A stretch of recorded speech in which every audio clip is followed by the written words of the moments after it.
नागपुर में आए बाढ़ के कारणों को लेकर चर्चा शुरू है। अलग अलग एक्सपर्ट्स अपनी राय सामने रख रहे हैं। सरकार और प्रशासन के पास बाढ़ की स्थिति बनने के अपने कारण हैं, जिसके समाधान को खोजे जाने का दावा किया जा रहा है।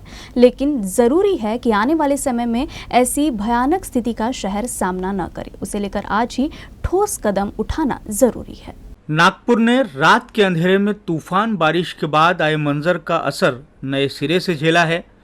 प्रकृति का रूप अधिक रौद्र था, इसलिए उसकी भयावहता अधिक थी। समस्या आने के बाद समाधान खोजने की आदत पुरानी है, इसलिए भविष्य में ऐसी स्थिति ना आए, इसके लिए मूलभूत और बेहतर काम किए जाने के दावे किए जा रहे हैं। लेकिन ये स्थिति आई ही क्यों? इसके प्राकृतिक कारणों के साथ कुछ मानवीय कारण भी हैं। शहरीकरण के विशेषज्ञ नागपुर में जो स्थिति बनी, उसके लिए कुछ प्रमुख कारणों को रेखांकित कर रहे हैं। Rapid urbanisation, rapid and unchecked urbanisation is main cause of all this floodings. उसके बाद जो नाले या वाटर बॉडीज़ या ओपन स्पेसेस हमारी जो है, वहाँ पे लोग कचरा या कंस्ट्रक्शन मटेरियल डंप करते हैं। उसके कारण वहाँ पानी रुकता है, नालों की कैपेसिटी कम हो जाती है बहाव की। जैसे आपने देखा कि 1 घंटे में इतनी सारी बारिश हुई, इसका कारण क्लाउड बस्टिंग भी हो सकता है। ये नेचुरल फिनोमेना भी है और इसका कारण भी शायद एनवायरमेंटल डिग्रेडेशन या ग्रीन गैसेस इफेक्ट जो बोलते हैं, उसके कारण जो बारिश 6-7 घंटे में पड़नी चाहिए थी, वो सिर्फ 1 घंटे के अंदर बरसती है। उसके कारण सारे नाले, सारे वाटर बॉडीज ओवरफ्लो हो गए। दूसरी बात है कि जो हमारा इंफ्रास्ट्रक्चर बना हुआ है अभी, वो काफ़ी पुराना है।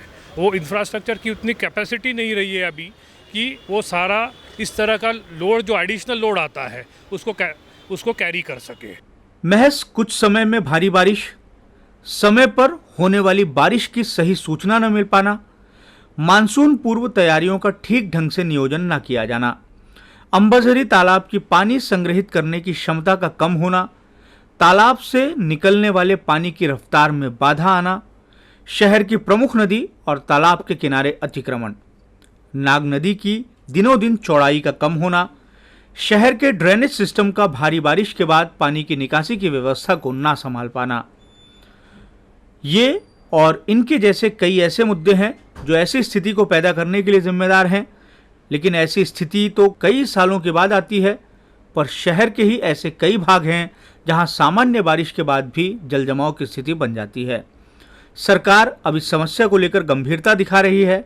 राज्य के उप मुख्यमंत्री देवेंद्र फडणवीस के मुताबिक शहर को जलजमाव की स्थिति से छुटकारा दिलाने के लिए अब ठोस कदम उठाए जाएंगे। इस प्रकार की बारिश होती है तो उसके लिए हमारे ड्रेनेज सिस्टम्स तैयार नहीं होती, क्योंकि ये 20 साल में, 25 साल में, 30 साल में होने वाली बारिश है। और नॉर्मली जब ड्रेनेज सिस्टम डिज़ाइन होती है तो उसमें आपके पिछले 10-15 सालों का, 20 सालों का जो एवरेज होता है, उसमें 10% ज़्यादा पकड़ के उसका डिज़ाइन किया जाता है। इसलिए जब उससे 100% ज़्यादा या 200-300% ज़्यादा बारिश होती है तो उसके लिए ड्रेनेज सिस्टम उस पर डिज़ाइन नहीं होती। लेकिन कुछ वल्नरेबल स्पॉट्स जो होते हैं कि जहाँ पर इसका असर होता है, उन स्पॉट्स को आइडेंटिफाई करके उनको सुधारने का काम ये आने वाले दिनों में किया जाएगा। शहर में जो समस्याएं आए दिन दिखाई देती हैं, उसके लिए जानकार प्रमुख कारण विकास एजेंसियों में समन्वय के अभाव को मानते हैं।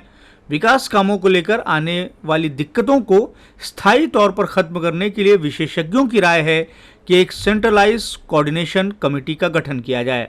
हमारे सिटी में भी एक कोऑर्डिनेटर की बहुत ज़रूरी है, एक एजेंसी की बहुत ज़रूरत है कि जो सारे को हम आज देखते हैं हमेशा कि रोड बनती है और दूसरे दिन ड्रेनेज वाला आके उसको खोद देता है या केबल वाला उसको तोड़ देता है, क्योंकि किसी को पता नहीं होता कि वहाँ रोड बनने वाली है। रोड के पेवर ब्लॉक लग जाते हैं, 8 दिन के अंदर पेवर ब्लॉक उखाड़ के ले जाते हैं। रोड के जो डिवाइडर है उसके अंदर एक एजेंसी पेवर ब्लॉक लगा के जाती है, 8 दिन के बाद वो पेवर ब्लॉक निकाल के उसके अंदर मट्टी भर के उस पर हम पेड़ लगाते हैं।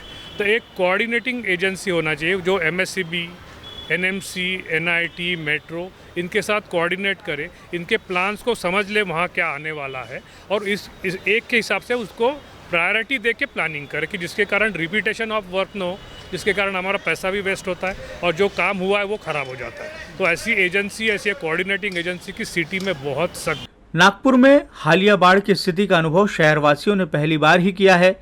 इसकी वजह से जो नुकसान हुआ वो हुआ है, लेकिन यह आने वाले समय के लिए एक बड़ी ताकत से कम नहीं। शहर ऐसी स्थिति का सामना ना करे, इसके लिए ज़रूरत ठोस कदम उठाए जाने की है, जो उठाए जाएंगे, ऐसी उम्मीद तो की ही जा सकती है। कैमरामैन दिनेश सातपुते के साथ दिव्येश द्विवेदी, यूएसएन न्यूज़, नागपुर।